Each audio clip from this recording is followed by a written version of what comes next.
Hello. In our Parashat Pinchas, we have a whole list of korbanot, from korban tamid till korban musaf of the Chagim. In the middle, we have korban musaf Shabbat, musaf Rosh Chodesh.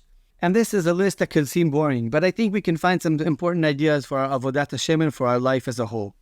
There are two terms used in the parasha to teach us that we have to, in addition to korban tamid, bring korban musaf.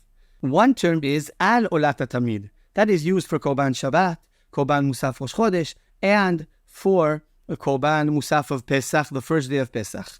All the rest of the Chagim, we have a different term. The other term is milvad. Milvad olat hatamid. What is the difference between milvad and al olat? Al olat, according to the Rashar Hirsch, and according based on Chazal, al olat hatamid comes to tell us there's a framework. We have a tamid at the beginning, tamid in the end, and in the middle we have these korbanot, and they're part of the day-to-day life in Beit HaMikdash. We start with a tamid, we end with a tamid. We have a framework. Our avodat Hashem needs a framework.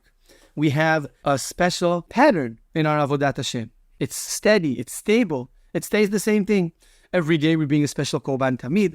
Every Shabbat we bring, in addition to that, another korban musaf. And every Rosh Chodesh we have another musaf. This is a pattern. It returns. It goes again and again over itself. It has its special points, its special peaks. But it's a special peak within a pattern, within a framework. That is the idea of olat tamid. That's an idea that should come with us in our lives all the time. We should have patterns in avodat Hashem. We have stability. We know we have shacharit, mincha, arvit. We have our time for Talmud Torah. We have time to learn with our children. We have very clear times for what we do, when and how in our avodat Hashem. When we do gemilut chesed, it's very clear we have a pattern. We have a framework where our avodat Hashem is very stable.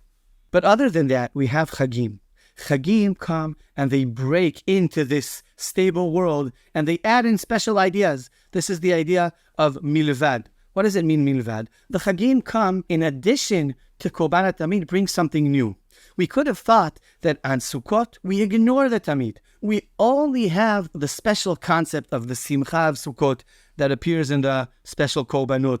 The only idea that appears on Pesach would be the musaf of Pesach, and that is referring to our freedom and becoming a nation. And the only concept of Rosh Hashanah and Yom Kippur is the special ideas of Rosh Hashanah and Yom Kippur.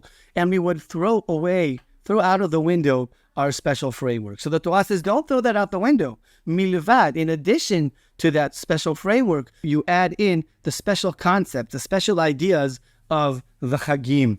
They come and they add on to it. They don't switch it. But on the other hand, you can't just stay with this framework. You must add into your avodat Hashem different peaks, different situations, different ideas, different concepts that meet us during our lives in different situations.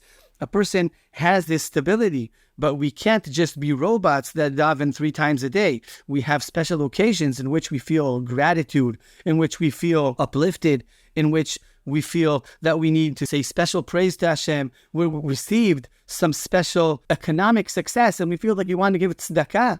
It's a special time. At special occasions, we react in a spiritual way differently, but without giving up on the framework. Al olat tamid and milvad olat tamid.